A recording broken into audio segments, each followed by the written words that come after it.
Imagine being alone and cold on the streets of downtown Greenville, being forced to have sex with strangers. This is happening in our town, and you could be a victim. Human trafficking has become the second largest criminal industry. I talked to a leader of a Greenville organization that's specifically combating human trafficking. I first heard about human trafficking in 2010 and really felt like the Lord had kind of broken my heart for it. But I was a baby Christian, so when I saw that there was nobody doing anything here, I thought, well, that's not my calling. And so then in October of 2011, I heard about it again and just really heard the Lord say, I'm calling you to get out of your seat, get uncomfortable, and start something. So I spent about a year researching what it looked like in Greenville, and I was trained from Beauty from Ashes down in Fort Myers, Florida, how to start a nonprofit and start strip club ministry. Stephanie achieved nonprofit status for Switch 4216. They are currently the only organization in Greenville fighting sex trafficking.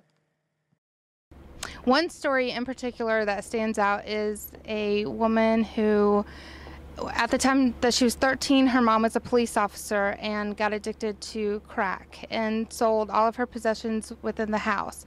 Once she was done selling those, she obviously started selling her daughter to meet her drug demand. We've had a woman who's in her later 40s, and she was being beaten by her trafficker, and he would actually punch her in the stomach so no one could see the bruises on her, and she's in recovery as well.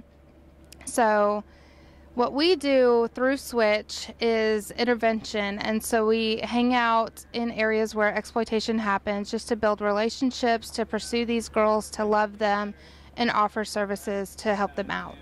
So right now our goal is to open an emergency shelter. We really have found a need for that in Greenville. We have, Safe Harbor, and we have Miracle Hill and everything, but a lot of times they won't have a bed open. And so if we can be that bridge, that gap set where we can take her immediately off the street when she's ready and then be able to place her somewhere else as they have beds open, we're going to be able to get her. Because what we notice happening is that the girl will be ready for help, and then we can't place her, and so then she ends up high again, and she doesn't want help when the bed's open. So if we can have that just place to bring them, to love them, and then have them go on to a longer term program. Since the beginning of March, Switch 4216 has rescued 4 girls. This is not a foreign issue. It is happening here in South Carolina, and it could be any one of us. By fighting human trafficking at a local level, we can make a global impact. Work to end human trafficking and get involved with Switch 4216.